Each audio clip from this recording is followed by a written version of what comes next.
Rise and shine, Mr. Freeman. Rise and shine. Not that I wish to imply you have been sleeping on the job. No one is more deserving of a rest, and all the effort in the world would have gone to waste until, well,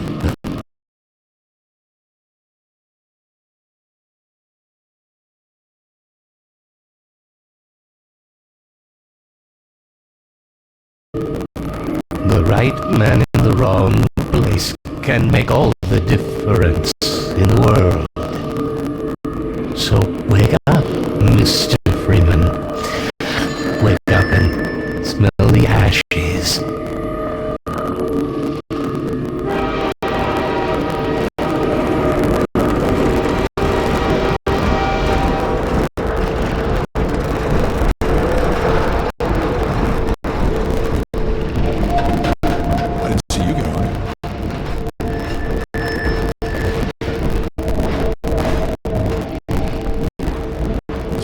Transfer this year.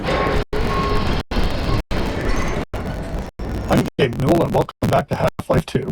It's been a long 20 years since its release. In this anniversary update, we've tried to respond to as many of the community's requests as possible. And while this might not be the absolute #1 request from fans, I often hear how much people would like a commentary mode, so we're excited to finally make that happen. Not only was it a challenge to remember many of the details of Half-Life 2's development, but it's not easy to crack open decades-old computer code and wonder what the hell you were thinking way back then. Along with the dev commentary, we've cleaned up a bunch of old bugs and tried to leave things in better shape than we found them. And at least this time, we had the luxury of knowing how things turned out in the end. To listen to a commentary node, put your crosshair over the floating commentary symbol and press your use key. To stop a commentary node, put your crosshair over the rotating node and press the use key again. And please, let me know what you think. You can reach me at gaben@valvesoftware.com. Thanks, and have fun. Physics objects. It might be hard to remember it now, but back when Half-Life 2 came out, small objects in games, like these bits of trash, were usually static, as in they didn't really move, or if they did, it was in a very simple way. If you were lucky, they might break apart into some sprites if you hit them. One of the goals for this initial train station section was to really make it clear to players that these kinds of things were properly, physically, actually being simulated in Half-Life 2. They could be picked up, dropped, thrown, broken, moved by other forces, you name it. Here we're starting with just a small thing, showing that trash is being blown by the arrival of the train, or, more specifically, an invisible volume that's triggered by the player leaving the train. So, whether you are here to stay or passing through on your way to parts unknown, welcome to City 7. Train station. The beginning of a Half-Life game has a big job to do. We have to introduce players to a new world while teaching them how to interact with it. Players need to quickly grasp what's happening, who the key players are, what threats they face, and how they fit into it all. Above all else, it has to be as fun and interactive as possible. Nailing this takes a lot of iteration and playtesting, especially on the small moments that make up a bigger picture of the game. In this section, we'll highlight some key moments, game design problems, and a few playtests where things didn't quite go as planned. City 17. You have chosen or been chosen to relocate to one of our finest remaining urban centers. I thought so much of City 17 that I elected to establish my administration here, in the citadel so thoughtfully provided by our benefactors. I've been proud to call City 17 my home. And so, whether you are here to stay or passing through on your way to parts unknown, welcome to City 17. It's safer here. Sweeping Vortigaunts. Another key moment of storytelling, and another nod to the physics system. Here we're showing how Vortigaunts fit into this new world, which is a big shift from their Half-Life 1 role as enemies. Like so many moments in the train station, the Sweeping Vortigaunt came from our constant hunt for ways to show characters interacting naturally with the physics system. Why just tell players Vortigaunts are friendly now, when you can show one casually sweeping the floor and knocking around some simulated objects? Nothing signals, hey, don't shoot me this time around, like someone willing to tidy up. Urban centers. I thought so much of City 17 that I elected to establish my administration here, in the citadel so thoughtfully provided by our benefactors. I've been the only ones on that train? City 17 my home. And so, whether you are here to stay or passing... Metro cop shoving citizens. We've only walked a few feet and we're already got problems to solve. We're introducing the Metro Cop, an enemy that eventually we're going to ask players to kill, and giving you a glimpse of the world they're stepping into. It's a simple, clear moment that shows the relationships between the Metro Cops and citizens, and by extension, the player. At the same time, we decided to reinforce the existence of the core physics simulation, showing the way in which NPCs can casually interact with objects in the world. Seeing something like a suitcase knock into another and dislodge was pretty novel back then. These moments at the train station, where we combined multiple goals, were the most successful. They felt natural, like the game wasn't pausing just to teach you a lesson. You have chosen, or been chosen, to relocate to one of our finest remaining urban centers. I thought so much of City Overwatch 17 stopped our that train in I the woods and elected to took my establish husband for my questioning. administration They said here. he'd be on the next In train. the Citadel so thoughtfully I'm not sure when that provided was. by our benefit. They're being nice, though, I've been proud letting to me wait call for him. City 17 my home. And so, whether you are here to stay... Citizens. passing through on When it came time to design the human citizens of City 17 and the world outside the city, we chose to include a variety of races, ages, and genders. This not only provided narrative context for the Combine's enslavement of all of humanity, but it was also important to us that anyone playing the game could see themselves represented in the Resistance, with everyone on Earth united against the Combine. While we found a number of candidates to use as reference in creating these citizens through our daily lives and connections, we ultimately resorted to advertising in the Seattle Times classifieds to reach the desired range of faces that we'd envisioned. City 17. You have chosen, or been chosen, to relocate to one of our finest remaining urban centers. I thought so much of City 17 that I elected to establish Natural storytelling. here. To achieve our world-building and storytelling goals throughout the train station, we needed a natural way to deliver dialogue without it feeling too gamey or requiring tutorials. We noticed players often approached NPCs to get a closer look, so we turned that into an opportunity for the NPCs to acknowledge the player and deliver their lines. This kept interactions low-key, which was essential since the citizens aren't exactly too cheerful or lively. The simplicity of this approach also aligned with one of Half-Life's core storytelling goals, making the narrative responsive to the player's interest. Some players want to dig into every detail, while others just want to know what to do next. Giving players control over how much story they want to engage with, without it blocking progress, is a goal we always try to maintain in a Half-Life game. Plus, the less complicated a feature is to implement, the more of it we can include. Remaining urban centers.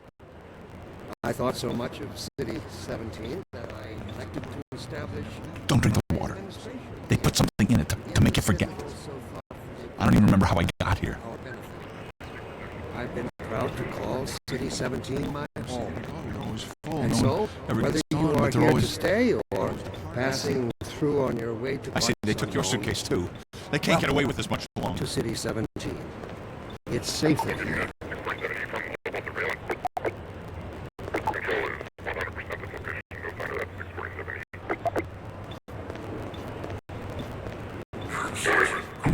Early tech planning. Shipping a game always teaches us a lot. We finally get to find out which choices we made were good ones, and which were ones we should do differently next time. So after Half-Life 1, when we sat down to start thinking about what kind of sequel we could build, we had all kinds of player feedback to digest. From it, we tried to build a master list of things that Half-Life 2 was going to focus on. We didn't try to design a specific player experience. Instead, we found it more useful to approach the question from a technological standpoint. Black Mesa's security guards and scientists had worked well. What could we do if we pushed it really, really hard on characters? We liked our interactive storytelling. What could we build that would allow us to do even more of it, and a greater variety? The exploration and interaction with the Black Mesa was compelling to players. Maybe a physics system would allow us to take that further. In all these areas, we tried to imagine the best version of it could look like years in the future, and back solve from that a set of technological steps that might get us there.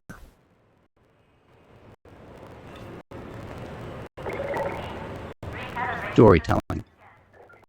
Creating a sense of immersion was a core principle in our approach to Half-Life 1's storytelling, and it led us to the self-imposed constraints of never, or at least very rarely, taking control away from the player and of keeping the player's avatar silent. These limitations made storytelling more challenging at times, but we felt it was important to stay with them for Half-Life 2. relocate to one of Our hope was that by maintaining these principles, we'd push ourselves to explore deeper, more interactive storytelling.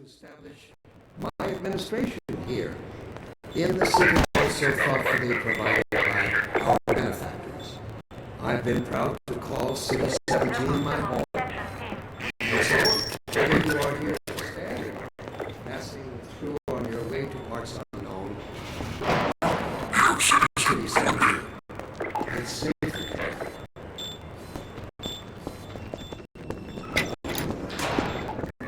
This must be a mistake. I got a standard relocation coupon just like everybody else.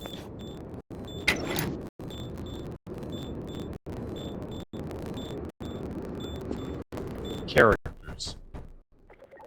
In Half-Life 1, security guards and scientists could best be described as archetypes, not individuals. They were abstractions of characters that matched the visual fidelity we could achieve at the time.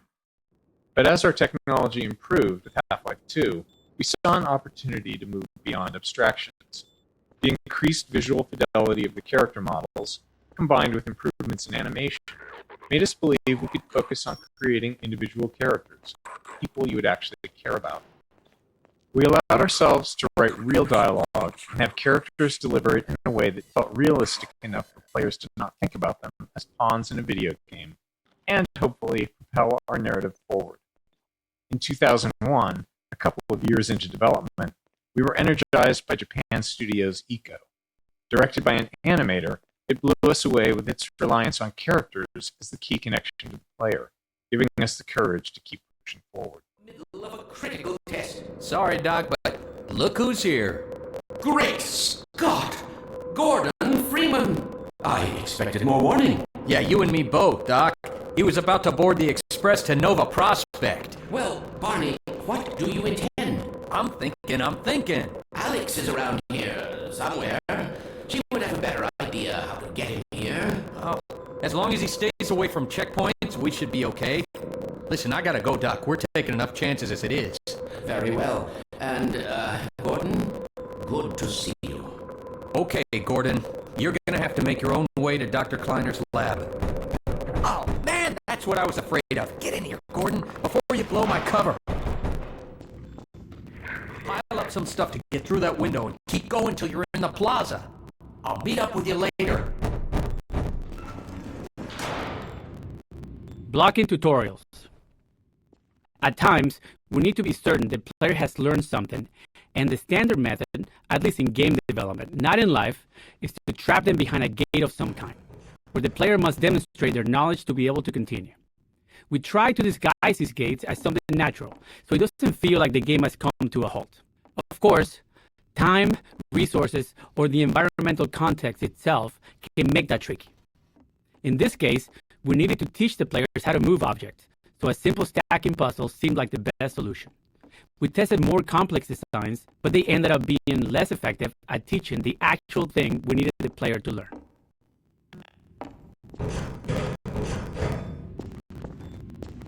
Blocking tutorials too. There are two failures of note in this tutorial. First, players can break it by tossing all the boxes out the window, which is obviously not great. This leaves them stuck and unable to continue, which we consider a game-stopping bug that must be fixed. A clean solution would have been to tweak the window or crate sizes so that the player could fit through but not the crates. The problem was that we really only caught this problem late in development, and making even a simple change like that can have unpredictable game-breaking consequences, and right before launch no less.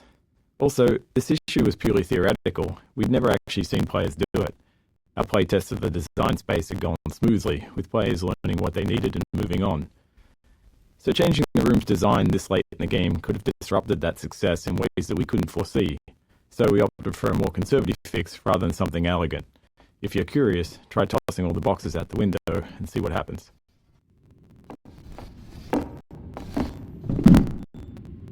Blocking Tutorials 3. The second failure in this tutorial space is a case of misteaching, where we accidentally teach the players something we didn't intend. This can be hard to avoid without extensive playtesting, since the game is always teaching, even when it's not by design. We cover a more extreme example of this later in Train Station. Some cases of misteaching are critical to fix, like if the player learns the wrong way to use a weapon or interact with a common element of the game. But this one was more subtle. While teaching players to move objects, we also taught them to stack physics objects to escape a space. Normally that's fine, except we don't deploy that puzzle later in the game, and teaching something irrelevant just clutters up their mental toolkit and makes it harder to readily keep useful things in mind later on. Worse, stacking objects to escape the play space become a problem later on, something we had to actively prevent in multiple areas. With so many physics-based objects in the game, blocking this behavior without putting ceilings everywhere wasn't really an option. In the end, we hoped players wouldn't overthink this early lesson, and when playtests showed players getting stuck later on, we made sure not to remind them of it.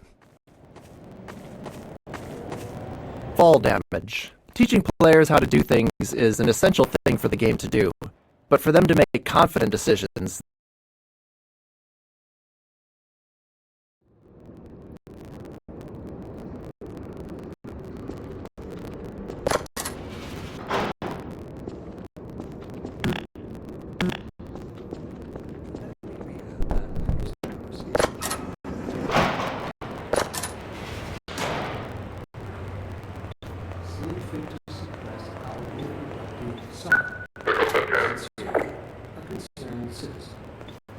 Pick up that can. Contextualizing tutorials, creating a story scenario in which they happen, lets us do more than just stop the game to teach players something. We get to add narrative value to the moment. Here, teaching the player how to throw objects is combined with a narrative setup that gives them a choice in how to respond. After watching the Metro cops casually abuse citizens, it felt right to put the player in a similar position next. If they had opinions on how the citizens should have reacted, now they get to express them. Playtesting showed most players either complied or refused the request to pick up the can, but some tried to avoid the confrontation entirely. Others would comply initially, then retaliate after feeling humiliated. By keeping the moment relatively constrained, in both terms of player actions and the space itself, we could generally react appropriately to whatever choice they made.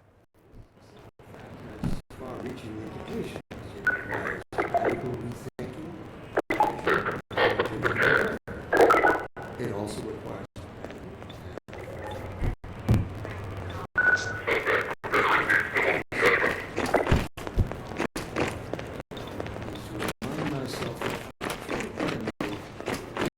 instinct. Instinct was our mother when we were an infant species. Instinct context. Playtesting. Playtesting is a core part of how we make games. We can never fully predict how players will respond or what they'll take away from what we built. So we test to learn and hopefully improve. During a playtest, we don't guide or talk to the player, even if they're stuck, as it's extremely unlikely that we'll be sitting there next to the player once the game ships. Our goal is for testers to forget that they're playtesting altogether and play as if they're at home. Any interruptions risk skewing the data, so we only step in if there's a bug that's blocking progress, or more rarely, if their behavior is so confusing that we need to understand what they're thinking. Instinct creates its own oppressors and bids us rise up against them. Instinct tells us that the unknown is a threat rather than an opportunity. Instinct slyly and covertly compels us away from change and progress. Instinct, therefore, must be expunged. It must be fought tooth and nail against. Early in a Half-Life game, one of our goals is to make promises to the player, giving them a sense of what to expect later on. From movies to TV shows and books, all great entertainment does this in some way, and video games are no different. But promises in a Half-Life game can take different forms. Some are simple, like offering just a glimpse of something intriguing. Others are more layered, like the interactions with Metro cops.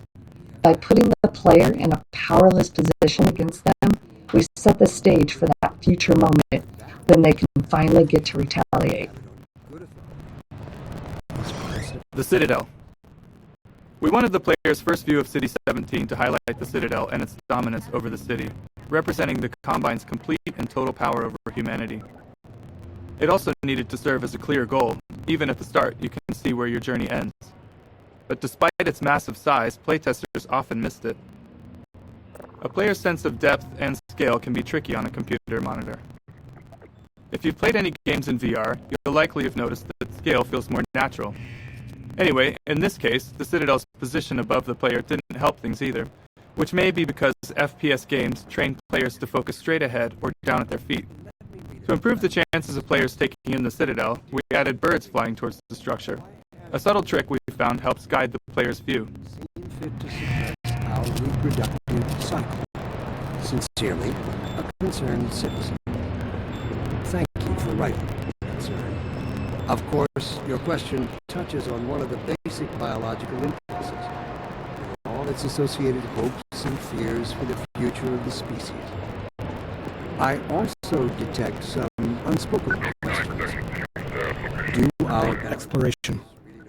After being herded through the train station by Metro cops, we wanted to give the player a chance to explore. This plaza offered several ways to interact with citizens, Metro cops, scanners, and the city infrastructure. We aimed for these interactions to continue building the world without needing explicit tutorials, and we refined them until they work naturally, without any real training. Ropes. One of the things we noticed in all of the reference images that we gathered for City 17 was that there were cables and wires everywhere, and that they were a large part of the high-frequency detail in view. We loved the look of these older European cities enmeshed in the haphazard web of modern life. We felt like we needed a solution for cables, ropes, and similar elements, and we wanted them to be dynamic. Our level designers were eager to create plug puzzles, and connecting a cord to each plug helped players better understand the mechanics. Early in production, we built a rope system and iterated on it throughout development. Under the hood, each rope is made of multiple segments stretched between the two endpoints, and they can move independently. Each segment acts like a spring and responds to forces in the game, such as a gentle wind or the passing of a combine gunship overhead. When rendered, each segment is shown facing the camera and is bump mapped, which is crucial for giving the ropes a realistic, rounded appearance. Playtesting Anecdote 1. One memorable playtest reminded us that we can never be certain what players are thinking or what lessons they've taken from their experience. This tester, after playing from the start and stuck trying to open a door, spent several minutes going back and forth between the game and the keyboard settings. When we asked what they were looking for, they said they were searching for the inventory controls, thinking they could use an item they picked up earlier to unlock the door. While we'd seen them collect and drop several physics objects, they'd misunderstood what was happening. The tester believed that pressing the use key while holding an object moved it into an inventory because the item dropped straight down. We knew it was just gravity, but their assumption wasn't crazy. Some adventure games of that era did slide items into an invisible inventory that way. We explained there was no inventory, and the playtest continued. Later, we considered whether we needed to address this, but since no other playtesters had the same confusion, and all of our potential solutions were more heavy-handed than necessary, we decided it was an outlier that was okay to remain unaddressed. It served as a good reminder, though, of how even the most subtle, overlooked details can mislead a player.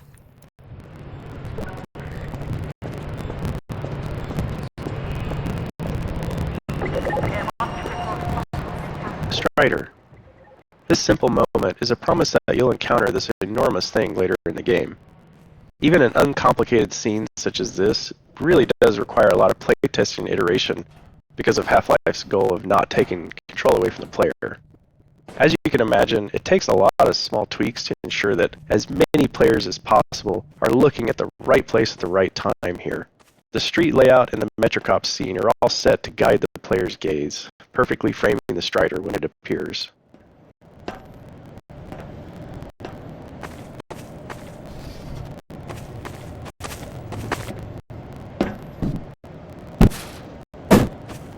Early game exploration. Up until this plaza, the player likely hasn't had to think much about their path, as it's been clear and straightforward. But here, we wanted to encourage exploration, which meant making the way forward less obvious, which can produce a feeling of being lost or, worse, confused, as you might expect. These kinds of shifts can be tough, especially early in the game, when the player is still learning the game's guidance cues. Here, it's further complicated by force-fielded checkpoints, which allow NPC citizens to move through but restrict the player, leading many playtesters to believe that there was a way to bypass them. Closed captions. During Half-Life 2 development, we were approached by folks interested in accessibility who encouraged us to go beyond the subtitle system we had built for Half-Life 1. They requested a full-featured closed captioning system to capture all game sounds, not just dialogue. This turned out to be a much tougher challenge than expected. Half-Life 2 produced a wide variety of sounds, and categorizing them for captions was crucial. Prioritization was also key. Dialogue needed to stand out, and it had to be clear who was speaking. Ambient sounds, like distant combat, were important for setting the mood in some levels, but less so if there was an enemy shooting nearby. Our level designers also often reuse sounds in different contexts, so sound might require captioning in one area, but not in another. Ultimately, every sound in the game ended up with its own caption data, formatted almost like a small version of HTML, giving us control over the visual style of each caption. As with the audio files, the caption data was too large to keep in memory, so we built an asynchronous caching system to handle it efficiently.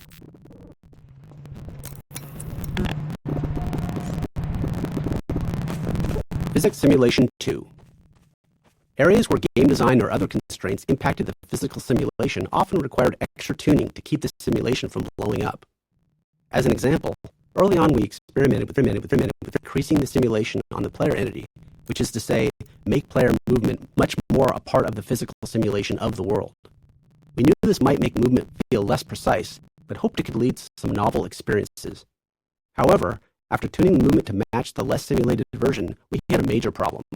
The physical force needed for the player to move at their usual speed was so high that simply running into other simulated objects could result in death from the impact. We iterated on it, but ultimately couldn't find a solution we liked, and reverted to the less simulated movement. However, this wasn't exactly the easier path. It introduced new challenges with how the less simulated player interacted with the more simulated objects in the game. But it did allow us to deliver the precise movement experience we wanted. Great Baby. This small baby doll has a long legacy. During the long months of internal testing, some of the team turned it into a challenge, a way to make the 47th playthrough of a game a bit more fun.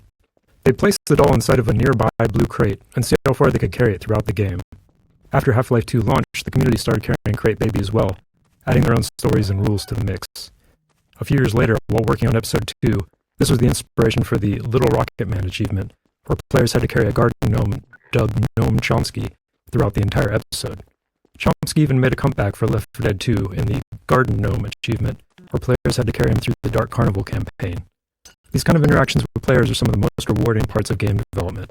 We design games with theories in mind, but you never really know where things are going until players get their hands on it.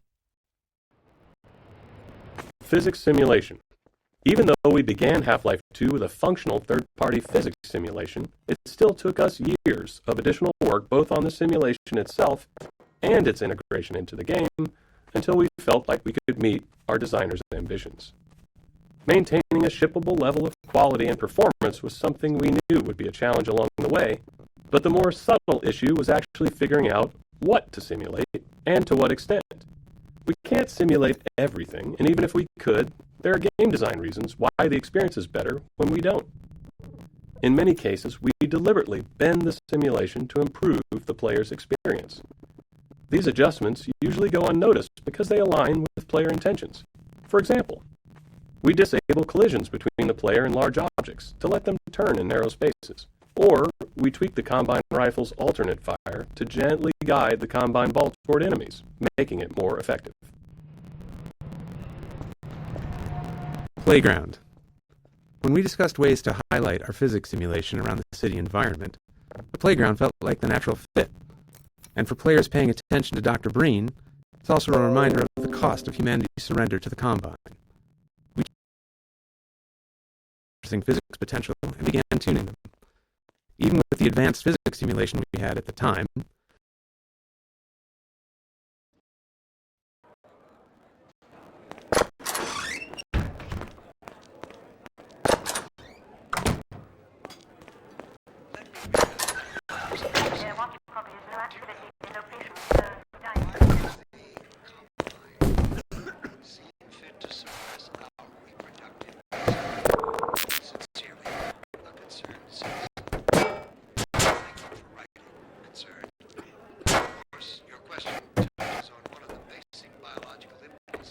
Materials and shaders. Half-Life 2 came out in the midst of a significant shift in 3D graphics, where the industry moved from textures to materials and shaders. In Half-Life 1, every surface had a texture, essentially an image wrapped onto the polygons of the surface. But by Half-Life 2, just 5 years later, every surface had both a material and a shader. The shader was a lump of code that customized how the surface was rendered. The material defined properties for how the surface behaved physically and how it responded to gameplay features. It also held references to textures and other parameters for the shader to use for rendering. As a result, artists and designers had much more control over how things looked and behaved. However, this came with a trade-off. Half-Life 1 could run on a computer with only a CPU, but Half-Life 2 required a GPU because the computations needed for materials and shaders were specifically designed for GPU hardware. The refracting glass door here is a clear example of a custom shader, but every surface in the scene is actually running a shader of some kind. Cube maps. With the addition of materials and shaders, we needed a solution for reflective surfaces like glass and steel. These surfaces had to know what to reflect, but in 2003 we couldn't do any of that rendering in real time. So we developed the cube map system for pre-computed reflections. A cube map is a set of 6 images on the inside of a cube, capturing the environment in every direction, like a panoramic photo that surrounds you on all sides. Level designers placed invisible marker entities throughout the levels, and during map compilation, we generated a cube map at each marker. Then, during gameplay, when rendering a reflective surface, we locate the nearest pre-computed cube map to create the reflection. Missing material. Early on in developing our low-level graphics code, we realized it would be difficult to spot polygons that weren't rendering due to a missing texture. When this happened, you typically just see black where the polygon should be, which could easily go unnoticed in darker scenes. To catch this bug more reliably, we created an error texture that would be visually unmistakable and generated automatically whenever a texture failed to load.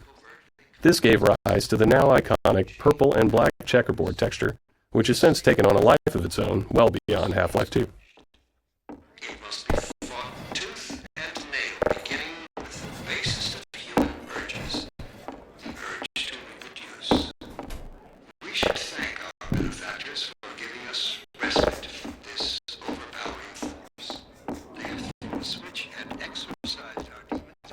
The raid.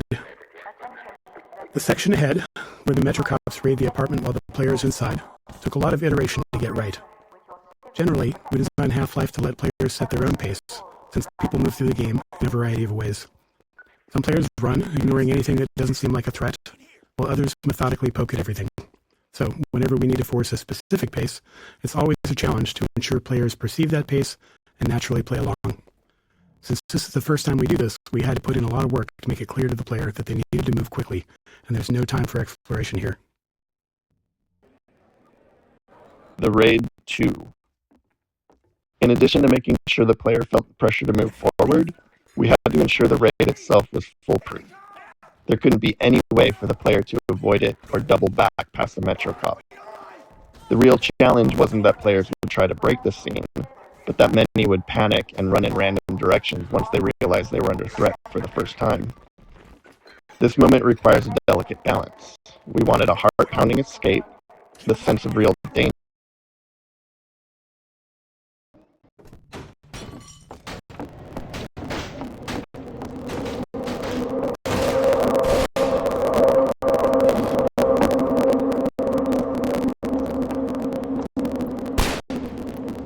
Health and no HUD.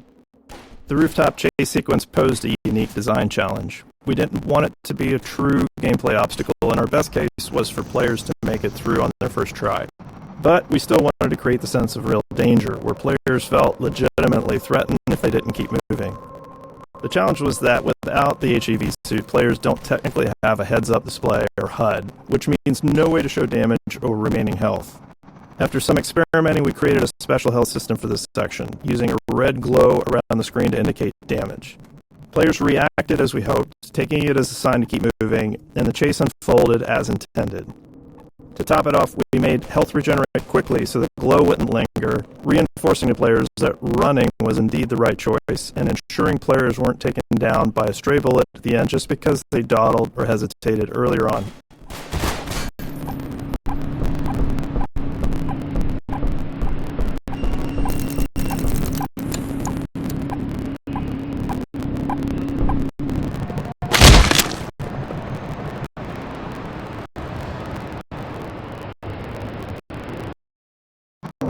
With and no HUD. The rooftop chase sequence posed a unique design challenge. We didn't want it to be a true gameplay obstacle, and our best case was for players to make it through on their first try. But we still wanted to create the sense of real danger, where players felt legitimately threatened if they didn't keep moving. The challenge was that without the HEV suit, players don't technically have a heads-up display or HUD, which means